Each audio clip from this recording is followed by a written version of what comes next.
Hello বন্ধুরা, সাধনাস ব্লগে আপনাদের সবাইকে স্বাগত। আপনারা সবাই কেমন আছেন? নিশ্চয়ই ভালো আছেন। তো সকাল সকাল চলে এসেছি আমি এই যে মেয়ের টিফিন বানাতে। তো মেয়ের টিফিন লুচি বানিয়ে ফেলেছি, আর এদিকে আমন্ড বাদামটা একটু ছাড়িয়ে নিচ্ছি। তো এদিকে আর আলু ভাজাটা ভেজে নিচ্ছি। ও এখন মানে একটু লুচি আলু ভাজাগুলো বেশ ভালোই, আগে এইসব খেতে পছন্দ করতো না। তো এই 6 মাস দেখছি মানে ও রুটি আলু ভাজা বললে নাক ছিটকায়। তো লুচি আলু ভাজা ওর খুব প্রিয় এখন লেগেছে। তো প্রায় টাইমেই বলে, কিন্তু তা বলে কি রোজের ভালো?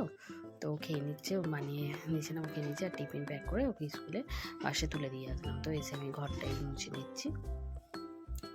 তো ঘরটা মুছে নিচ্ছি। তো ওইদিকে মা ঠাকুরকে জল দেবে, তো আমি তাড়াতাড়ি করে ঘরটা মুছে দিলাম ওই জন্য। আর এদিকে চা বসিয়ে নিচ্ছি, মায়ের একটু রচা বসিয়ে নিচ্ছে। মা রচাই খায়, কারণ মায়ের অ্যাসিডিটির প্রবলেম আছে, সেই জন্যে মা দুধ চা খায় না। আর একটু আদা দিয়ে দিচ্ছি। আর মা ওই দেখতে পাচ্ছেন ওই কাঁচের গ্লাসের 1 গ্লাসই চা খাবে, যা সকালবেলা।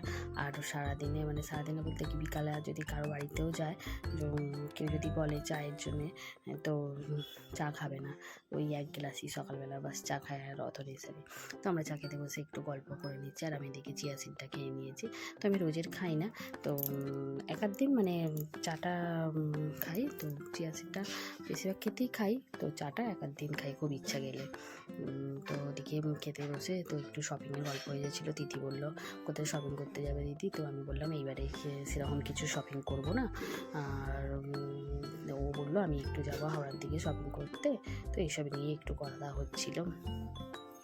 তো মন খারাপ হলে কী হবে, এদিকে পুজোও তো এসে যাচ্ছে না, তো এইসব কথাবার্তাই কিন্তু হচ্ছে, কিন্তু শপিংয়ের দিকে আর আগানো যাচ্ছে না।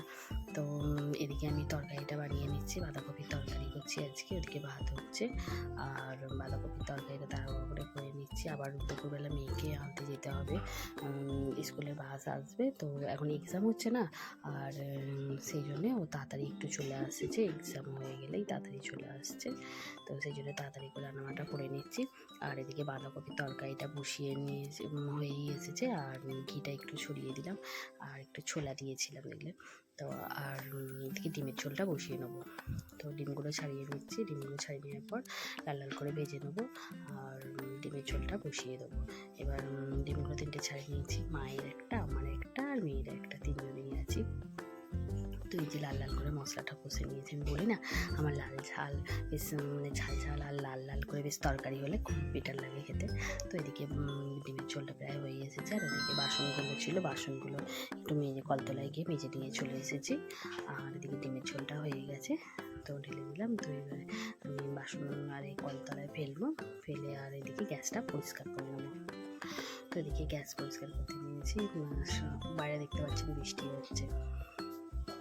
তো এদিকে গ্যাসটা পরিষ্কার করে নিচ্ছি, আর পরিষ্কার করে স্নান করে নেবো, স্নান করে খাওয়া দাওয়াটা মিটিয়ে নেবো।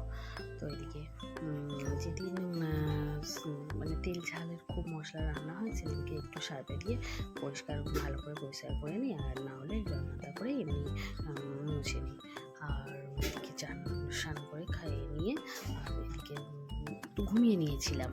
ঘুমিয়ে নেওয়ার পরে বিকালে টিউশন আছে, ও ঘুমিয়েছে বলতে কি আমি ঘুমিয়েছি, মেয়ে ঘুমায়নি।